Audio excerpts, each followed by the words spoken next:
So good morning everybody, and we start with the next topic about internal reconstruction.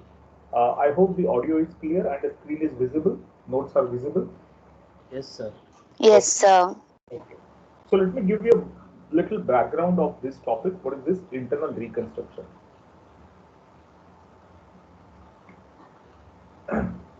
All of you have heard of companies which are saddled with accumulated losses, which have financial problems, who have assets which have lost its values. It's not able to fulfill its commitment in terms of payment of loans or payment of dividends or repayment of loans and interest, payment to its suppliers because of all these problems. There are many occasions when the business runs into losses. That situation is followed by further financial stress because once the loss is there, then probably it takes further toll on your overall business mechanism, your finances and everything, cash flows and everything. So in this kind of a scenario, what are the options before the company? Suppose we are looking at a company which is undergoing this kind of a stressful process, especially with the situation like lockdown and all those kind of things. I'm sure there will be many companies who will be actually going through this kind of a stress at this point in time. That will also reflect in future. So suppose we have a company who is having accumulated losses. It has overdue liabilities like bankers' loans, debentures, other loans, etc. There are overdue creditors which the company has not been able to pay. It has assets like debtors which are not recoverable or who are not paying, or it is saddled with the inventory which is either obsolete, cannot be sold, cannot fetch good price. It has got fixed assets which are again overvalued, technically obsolete machinery and those kind of things. So in these kind of scenario, suppose the company wants to explore the option as to how to come back to the normalcy, how to restore, how to come back to the normalcy, how to restore its operations after taking care of all these problems within the legal framework and coming back to the normal business situations. What are the options before the company? There are two ways in which the company can tackle this issue. One is known as the internal reconstruction, and the second one is known as the external reconstruction. Now, today we are going to discuss more about internal reconstruction, and external reconstruction is part of your syllabus in the next term when we discuss amalgamation, absorption, and external reconstruction, all of them together. Now let us understand the basic difference between these two scenarios. Suppose you want to go for internal reconstruction and external reconstruction. In the internal reconstruction process, we do not liquidate the company. So the same company will continue with its existence. You will take care of accumulated losses. You will take care of overdue liabilities, overvalued assets in such a way that you are able to restore your financial situation and continue with the operation. That is a part of activity called as internal reconstruction. And in external reconstruction, the company is liquidated. So you actually close down the company, you liquidate the company, and then a new company will take over the business of this entity after certain understanding and procedures.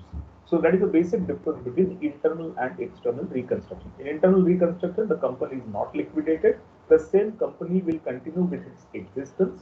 Whereas in case of external reconstruction, the company will be liquidated and a new company will take over the business of this existing company.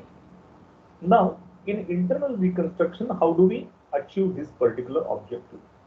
In internal reconstruction, we can think of various ways like alteration of rights of shareholders and creditors. The creditors will include a variety of creditors, not only the suppliers. It will even include the borrowings like loans from banks, financial institutions, public deposits, debentures, and so on. They will have to sacrifice to an effect so that the company can restore its financial stability and continue the operation. So basically, internal reconstruction is possible provided there is a sacrifice by some of the stakeholders like shareholders, both equity and preference shareholders. There is a sacrifice on part of creditors and lenders also, and this is done through alteration of their rights, etc. If this is done, then you can write off the losses, you can take care of the overvalued assets, and you can continue the operation. In this process of internal reconstruction, there may be reduction in capital or liabilities also, because unless there is a reduction or a sacrifice by the liabilities like creditors or other liabilities, or reduction of capital itself where the sacrifice is by the shareholders, you cannot go ahead with the internal reconstruction. Whereas in external reconstruction, there is no reduction of capital as such, and there a new company will take over the business of the existing company on certain terms and conditions. So that is again a difference between internal and external reconstruction. And the legal provisions are also different. In internal reconstruction, most of it is covered by Section 66 of Companies Act 2013, whereas in external reconstruction, Insolvency and Bankruptcy Code of 2016, IBC 2016 will apply. So this is the basic difference between internal and external reconstruction. Both are aimed at restoring the financial viability and continuing operations of the company. But the methodology is different. In internal reconstruction, there is no liquidity, and will manage its financial affairs in such a way that it can restore its financial stability and operations. Whereas in case of external reconstruction, you have to form a new company to business, assets, liabilities, etc. of the existing. This is how the process goes on. Have you understood?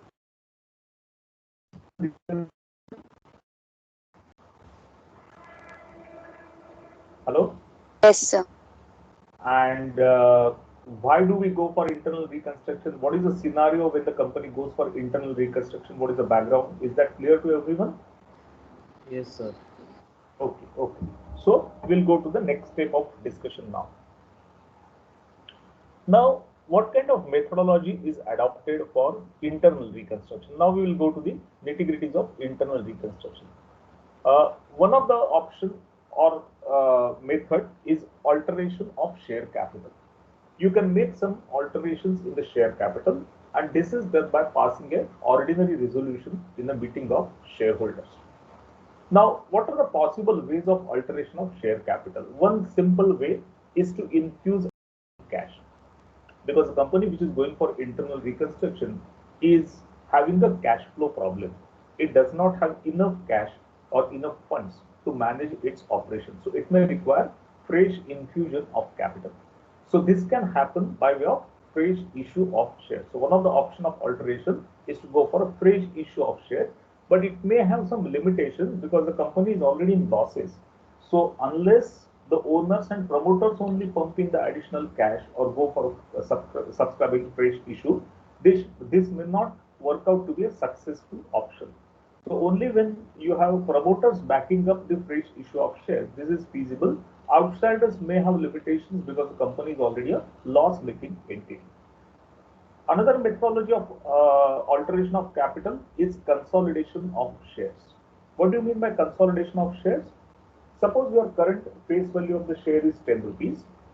You consolidate 10 shares into one and the face value becomes 100. So you are reducing the number of shares and converting the denomination of shares to a higher value. A 10 rupee share will become 100 rupee share after 10 shares are clumped, after 10 shares are consolidated. Okay, so this is known as consolidation of shares. Then conversion of shares into stock or vice versa. This concept of stock capital is not much popular in India, but abroad, yes, it is there. Here, you don't have individual denomination like 10 rupee or 100 rupee face value of the share. It's a common stock which can be bought and sold. So suppose you have 50 lakhs of share capital divided into, let's say, 5 lakh equity shares. You may convert that into stock. So you may buy the stock of 1 lakh, you may buy the stock of 2 lakhs or 5 lakhs at one go. You can sell part of it. So if you have 5 lakhs worth of stock of a company, capital of the company, you may sell only 3 lakhs out of that. That is possible in stock. But there is no fixed denomination or number of shares or those kind of things. It's a common stock as such. So you can convert your equity shares into common stock, or from common stock you can come back to equity shares or convert into equity shares. That is also alteration of share capital. Then subdivision of shares into smaller denominations. Suppose your face value of the share is 100 rupees. You can subdivide them into face value of 10 rupees share. So that means a 100 rupees share will be subdivided into 10 numbers of equity shares, 10 equity shares of 10 rupees face value per share. So that is a subdivision. Another method of alteration is cancellation of unissued share capital. Suppose your authorized capital is 5 lakhs, 5 lakhs equity shares, and you have issued, say, 4 lakh equity shares. But out of 4 lakh equity shares, okay, not all are subscribed, okay, and you have some unissued share capital. So that unissued share capital can also be cancelled by the company. That is also one of the methods of alteration of share capital. Then the next method, which can also be used simultaneously, is variation of shareholders' rights, for which you require a special resolution and approval from NCLT, National Company Law Tribunal, in some cases. Now, how can you vary the rights of shareholders? What are the ways for this purpose?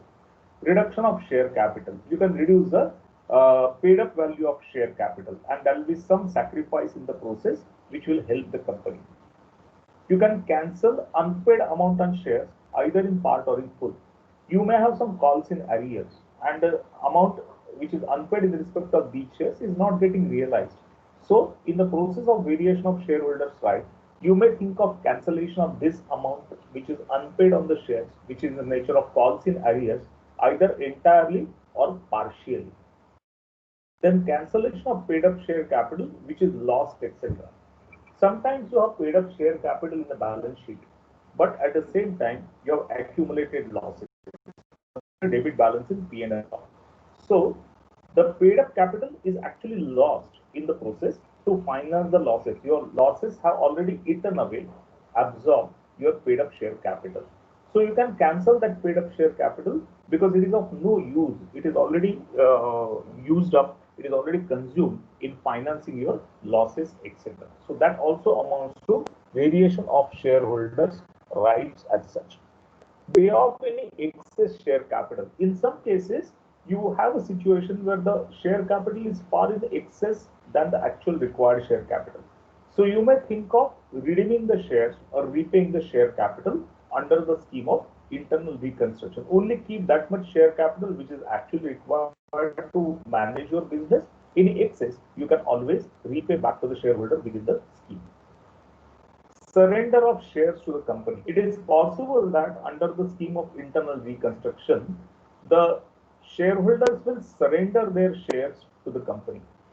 The only requirement is surrender of fully paid shares is possible, and that will actually amount to reduction in capital. So this will be one of the way of managing your financial restructuring, that some shareholders will willingly come forward and surrender their fully paid up shares.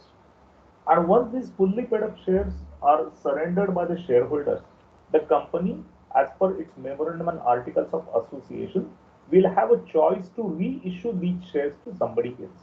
So that option is also possible, that a company can reissue these shares to someone else in the process. Then compromise and arrangement. This is the next option, and which is actually very viable option, because this will help a lot in doing the financial restructuring. So what is compromise and the arrangement? Equity shareholders may give up their claims on the reserves. See, all the free reserves, accumulated profits, it's a benefit available for the equity shareholders. But suppose you have some accumulated losses, then it's no point in saying that we are going to use these reserves for our benefit. So in that case, the equity shares may give up their claims on the reserves, and these reserves in turn may be used to write off the losses or to write off the overvalued assets, etc. So such giving up of claims on the reserves by equity shareholders is also a part of your internal reconstruction exercise. Then you may have some debentures, and these debentures are either overdue or you are not able to pay interest because of financial problems. So debenture holders may agree to settle their claims at a discounted amount. For example, your debenture is 100 rupees. fully paid up, face value is 100, fully paid up. They may eventually agree, you pay us only 80 rupees in final settlement, we'll accept that 80 rupees as a final settlement and redeem the debenture.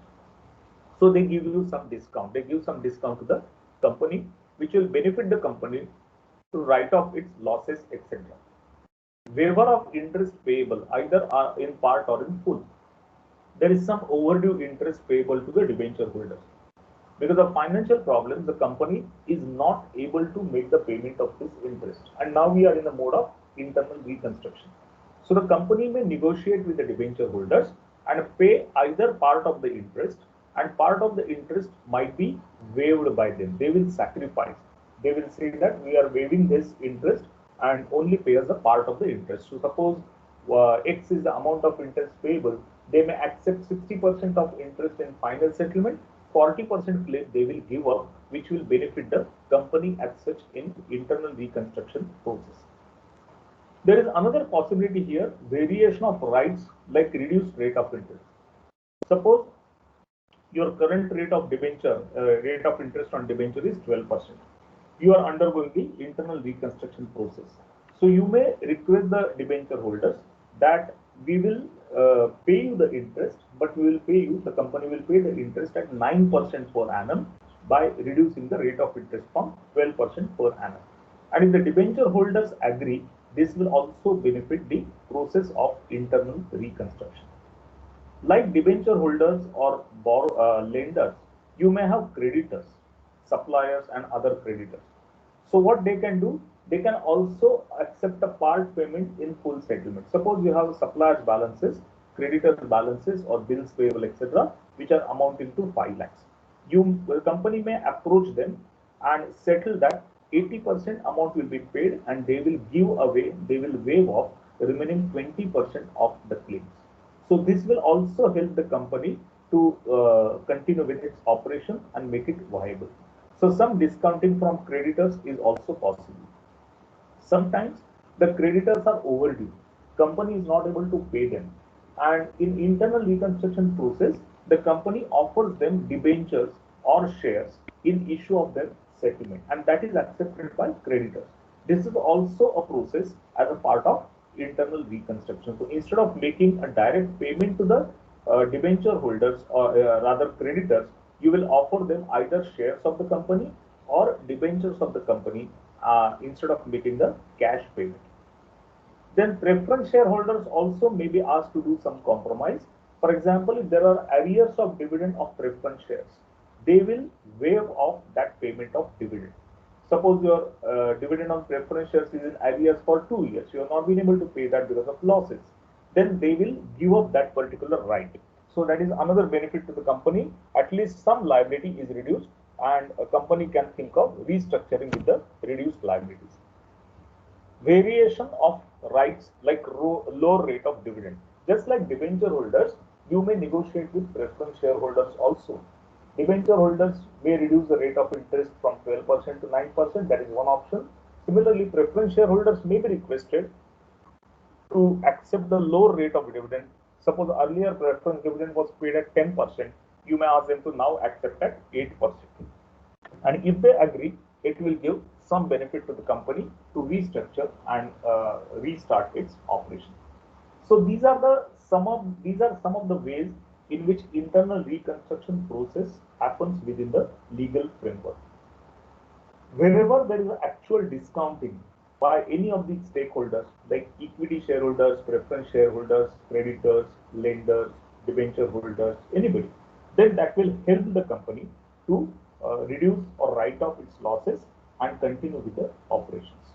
Are you clear about these 3 or 4 ways in which it can happen?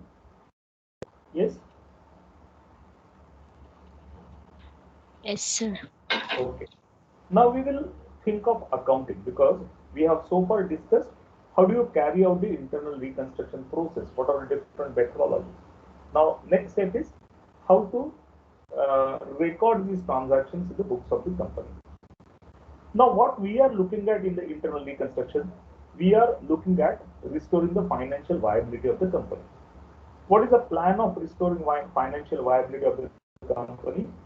There are various stakeholders which will make a sacrifice in the process.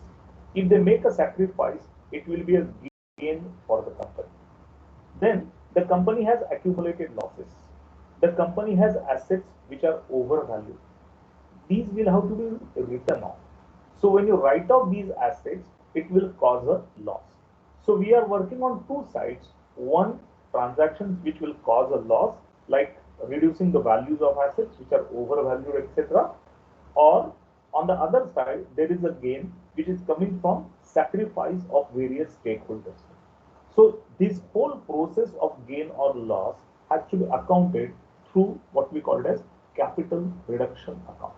So we actually open a separate account called as capital reduction account, and this capital reduction account will be useful to account for all these transactions of gains and losses. So we are going to use this account specially for this purpose called as capital reduction account. Now, step by step, we will see various entries which can be considered for the purpose of capital reduction or for the purpose of internal reconstruction process. Now, some of these events may not have any entries also in the books of accounts. When you do this restructuring, there are some transactions which at some point in time will not be reflected at all in your books of accounts. So we will see some of those transactions also, but most of it will be getting recorded. So we will see one by one getting recorded. This alteration of share capital. First is you are going for a fresh issue of shares. You are increasing the share capital by issuing fresh lot of shares. Now, when you issue fresh lot of shares, you receive the money from the applicants. You receive the amount from the applicants. So we pass the entry bank account debit to equity share application money account. So whenever the money is received from the applicants for fresh issue of shares, the first entry is bank account debit to equity share application money account. When the allotment takes place, you have to pass the entry equity share application money account debit to equity share capital account. So for fresh issue of shares, there will be two entries. First will be for receiving the application money. It will be bank account debit to equity share application money account, and second entry will be for allotment of shares, which will be equity share application money account debit to equity share capital account. Then another aspect of alteration of share capital is known as a consolidation. Suppose you have a share capital where face value is 1 rupee per share. That you will consolidate into share capital of 10 rupee face value per share, from 1 rupee to 10 rupee. That means 10 shares will be brought together, and that will get consolidated into one equity share. So this entry will be share capital into bracket face value rupee 1 account debit. This is the old share capital to share capital new into bracket face value rupees 10 per share. So amount will remain the same. Overall amount will remain the same, but in the process of consolidation, the number of shares will be reduced, because earlier the shares value of 1 rupee per face value per share. Now the shares will have a face value of 10. So in the process of consolidation, the number of shares only will be reduced. The amount of share capital remains unchanged. It will remain as it is on consolidation. Then there could be subdivision of shares also.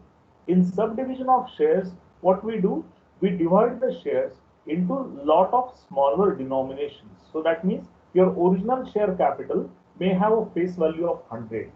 That is the old share capital. Now your new share capital will have a face value of 10 rupees per share. So you pass the entry share capital account debit old into bracket rupees 100 per share. That was the original face value, to share capital account into bracket face value rupees 10 per share. If you do this subdivision, the number of shares will increase, because originally you had only one share of 100 rupees face value. Now it is getting subdivided into 10 shares of face value of 10 rupees per share. So in consolidation, the number of shares decrease, and in subdivision, the number of shares will increase. Okay, this you should remember when you do the sums or when you do the objectives, etc. This is a very common question on in objectives. Increase or decrease in number of shares. Then you may convert the share capital into stock. The entry is again simple. Share capital old account debit to share stock account. Very simple entry for converting the share capital into share stock. There is no change in amount. Original capital is debited. New capital, which is a stock kind of a capital. So share stock or common stock share capital account is credited.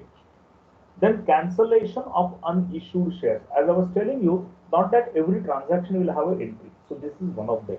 If you cancel unissued share capital, which were not issued at all, okay, so then those shares, whenever these are cancelled, these were not recorded in the books of accounts. So there will not be any entry on cancellation of unissued share capital.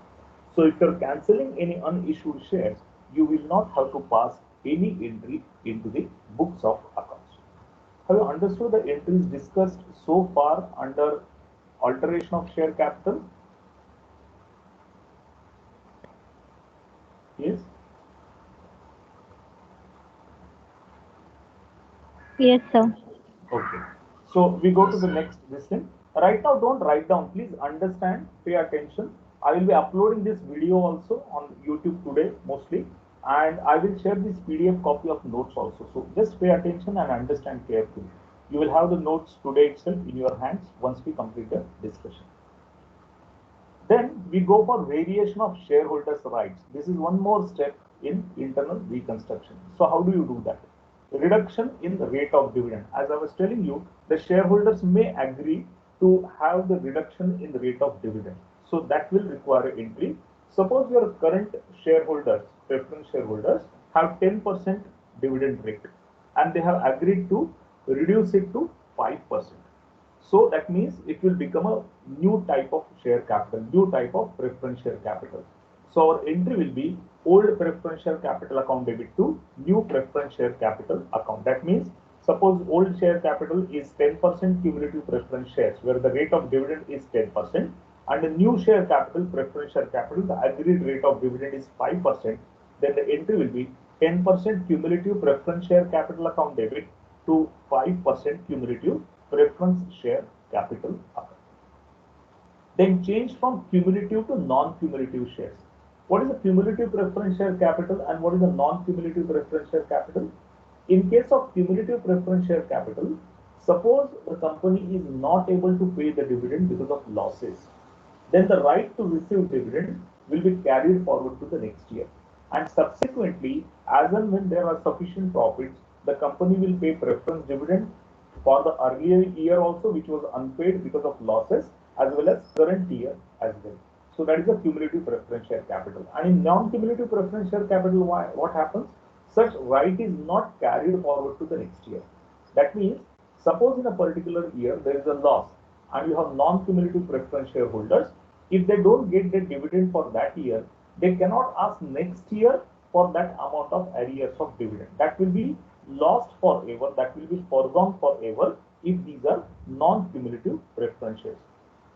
So whenever there is a conversion of cumulative preference shares into non-cumulative preference shares, again the entry is same. You are not changing the rate of dividend. You are only changing the terms and conditions from cumulative to non-cumulative. But the entry will have to be passed. The entry will be 10% cumulative preference share capital account debit to 10% non-cumulative preference share capital account. So there is only change in condition. There is no change in amount. There is no change in face value. There is no change in the rate of dividend also. It's only change from cumulative benefit to non-cumulative dividend kind of a benefit in respect of these preference shares. Then capital reduction. Sometimes you reduce the face value of the shares. For example, your current face value of the share is 100 rupees. That will be reduced to 90 rupees per share. Your total amount will remain the same. It will change the number of shares. Okay. So share capital account debit 100 to share capital account credit, which is the new share capital, rupees 90 per share is the face value. So aggregate capital will remain same. What will vary is the number of shares. So share capital 100 rupees account debit to share capital 90 rupees per share account you will have to credit. Then reduction in paid up value. So we are now coming to the first step when there is a sacrifice, when there is an actual sacrifice. All the earlier entries what we saw, there was no effective sacrifice. So all earlier entries are actually going to help you in future, not in the current scenario. In the current, if you see these entries, none of these entries except the first entry where you are getting all other scenarios will not help currently to wipe out your losses, etc. They will help you in future to manage the operations. But when it starts with capital reduction and reduction in paid up value, you will have some substantial benefit to write off the losses. So now we are stepping into area where your capital reduction account will have to be used for the first time. So reduction in paid up value per share. When you reduce the paid up value per share, it is as good as shareholders sacrificing a part of their share capital. So when they do that, the entry will be share capital account debit to capital reduction account. So they are sacrificing for the benefit of the company, and that sacrifice or that gain is credited to capital reduction account. So whenever there is a reduction in paid up value of share capital, the entry is share capital account debit reduction account. Now sometimes there is possibility of both reduction in face value or nominal value and reduction in paid up value also. And since it is a reduction in paid up value, it will give you some benefit which will be credited to capital reduction account. So old share capital 100 rupees per share will be debited. New share capital 90 rupees will be credited because you are reducing the nominal value, and you are also reducing paid up value. So that 10 rupee benefit of paid up value which is reduced will go to capital reduction account because it is a sacrifice by the shareholders. So whenever there is a reduction in paid up value and face value both, we pass the entry old share capital account debit, that is 100 rupees face value, to new share capital account 90 rupees face value, to capital reduction account whatever actual sacrifice is made by the shareholder by sacrificing the paid up portion of their share capital. Then next is surrender of shares. As I told you, the shares may be surrendered by the shareholder. So when they surrender the shares, you debit the share capital because share capital will be reduced. So share capital account debit to shares surrendered account. So these balances are kept in the share surrendered account. And when you reissue these shares, you pass the entry shares surrendered account debit to share capital account. So surrendered shares can be reissued, and whenever the shares are reissued, you pass the entry shares surrendered account debit to share capital account.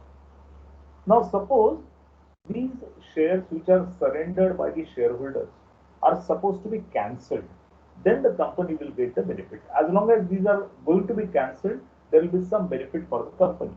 So when you cancel the surrendered shares, you pass the entry shares surrendered account debit to capital reduction account. So on cancellation of these shares, you will have some benefit that stands credited to capital reduction account, and the entry will be shares surrendered account debit to capital reduction account. So far we have seen 2-3 instances which will actually have an effect in your capital reduction account, and only when you have a effect in capital reduction account, it is possible to effectively use it for writing off your losses, overvalued assets, etc.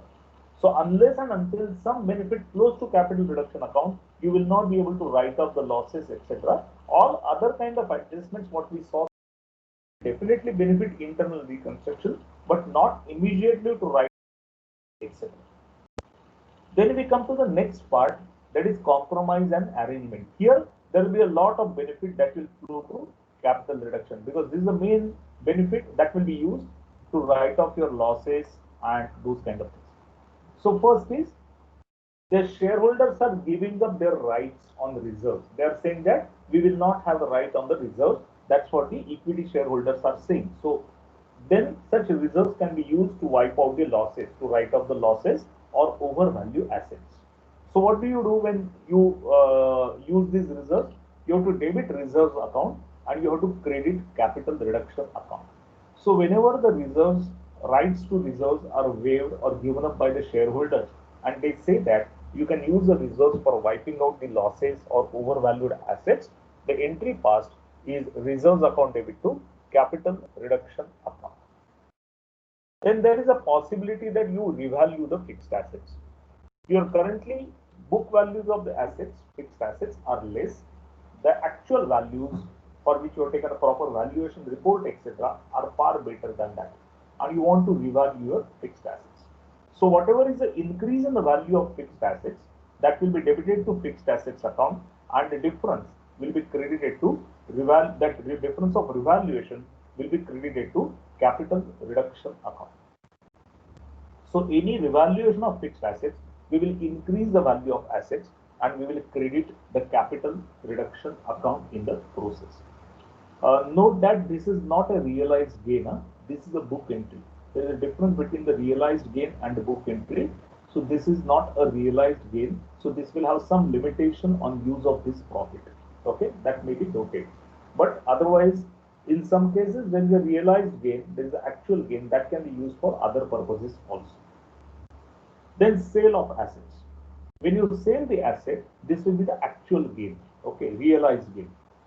So what entry do you pass for sale of asset? Bank account debit to capital reduction account the profit, to fixed asset account the book value. So suppose you sell a particular fixed asset and you sell it at profit, that profit will be transferred to capital reduction account. That gain will be kept in the capital reduction account, and we pass the entry bank account debit for the selling price, to capital reduction account for the profit, to fixed assets account for the book value of these assets. Then settlement of liability, waiver of liabilities. As I said earlier, there are some liabilities who will say, okay, we are waiving off part of our dues. So whenever such liabilities are waived off or provisions are returned back, we pass the entry liability or provision account debit to capital reduction account. That liability is reduced and the amount is transferred to capital reduction account. Then either payment or settlement of various liabilities. Now, whenever you pay or settle various liabilities, either you make the outright payment, so bank account will be involved. There is another way of settling the liabilities also, and that is by way of giving them some assets in settlement. That means the concerned liability will get some asset of the company in settlement, or they may get shares also issued by the company, shares or even debentures. So whenever the liability is settled, we pass the entry liability account debit at its book value to share capital if shares are issued. Okay, so this share capital will be if shares are.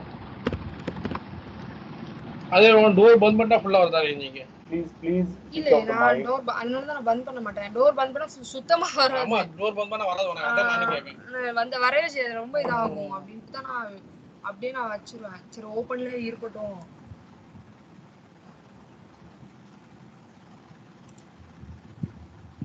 இப்போ வருது பாரு, நான் door bandh பண்ணேன் எவ்வளவு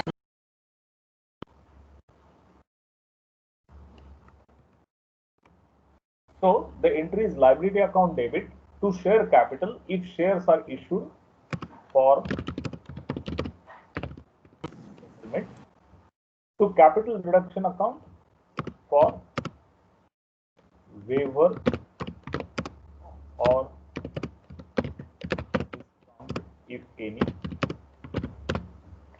to bank account actual payment if you are making actual payment, to asset account if the asset is taken over by that particular liability. So a liability is settled either by issue of shares or by payment in cash, part payment, or maybe by offering the asset in settlement. And in the process, if there is a waiver or discount, that is a benefit for the company, that will get recorded in capital reduction account. Then next is arrears of preference dividend waived. Suppose you have preference dividend which is in arrears, and arrears of preference dividend is not an actual liability, it is a contingent liability. So when you waive off the arrears of contingent liability like preference dividend, there is no entry passed in the books. But if it is paid, then you have to pay the amount and pass the entry capital reduction account debit to preference shareholders. This is the amount of dividend. Okay, and then preference shareholders account debit to bank account. So whenever you are actually making the payment of dividend, then only the entry will come, and two entries will come: capital reduction account debit to preference shareholders for whatever amount of dividend you are going to pay.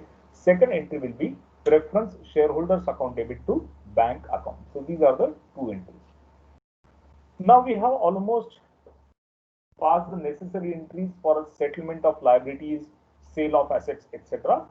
How do we utilize the balance available in capital reduction account? See, what is the purpose of capital reduction account? It should allow you to write off the losses. It should permit you to write off the excess values of assets or those assets which are overvalued. That is the purpose of your capital reduction account. So how do we utilize the capital reduction account? Firstly, to write off the assets. So you may write off goodwill or intangible assets, you may write off fixed assets, or you may write off current assets also. So whatever write off you do, you will pass the entry capital reduction account debit to goodwill, to fixed assets, to other intangible assets, or to current assets. So value of those assets is reduced, and the loss or overvaluation which was already there is debited to capital reduction account. Now in the process, you may have to provide for some liabilities also, because there may be some liabilities which are not in your books of accounts, and you want to provide those liabilities, unrecorded liabilities as we call it. So if you want to provide for unrecorded liabilities, you pass the entry capital reduction account debit to liability account. Some liabilities are not recorded originally, but in the process of reconstruction, you want to do that. So you pass the entry capital reduction account debit to concerned liability account. Then expenses on the reconstruction. You may incur some expenses for carrying out this entire process of internal reconstruction. Now these expenses are to be paid for and debited to capital reduction account. So when you incur these expenses, the entry will be capital reduction account debit to bank account for actual payment of internal reconstruction expenses. And then the last requirement is ascertaining the balance in capital reduction account. See, towards the end, the capital reduction account is not expected to have a debit balance. The reason being, you cannot write off the assets, you cannot bring down the values of assets or write off the losses more than the benefit which is available in capital reduction account. So at the most, it will tally or it will have a credit balance. So whenever it has a credit balance, that means you have closing credit balance in capital reduction account, that will be transferred to capital reserve account. If you don't have to do anything, it cannot have debit balance. It is not permissible because you cannot write off more than what benefit you are getting in capital reduction. So debit balance is not, but you may have a credit balance, and when you have a credit balance, that will be transferred to capital reserve account. The entry will be capital reduction account debit to capital reserve account. This will be the last entry when we close the capital reduction account in the process. Are you clear about the entries which you have discussed so far? Yes? Any difficulty about any of the entries? Okay. Everybody has followed the conceptual framework, internal reconstruction, what we discussed today? Yes, sir. Okay, fine. So now going forward, what I will do is in next lecture, I will also show you the format of capital reduction account. We will see how the ledger of capital reduction looks like. Before that, I will send you these entries. This note I will share with you. So you can again read through. If you want, you can listen to the video in the second half. By lunch, I will upload the video also. So you can listen to video again if you wish, and you can go through the entries which will be shared with you in PDF form. And then in the next lecture, we will see the format of capital reduction. and then we will start with the practical sums on internal reconstruction. Is that clear to everyone? Yes? Yes, sir. Okay, fine. I will stop the recording. Just give me a minute, and then I'll download the attendance, and then only we'll wind up the lecture. Okay, just a minute. Let me complete the recording first.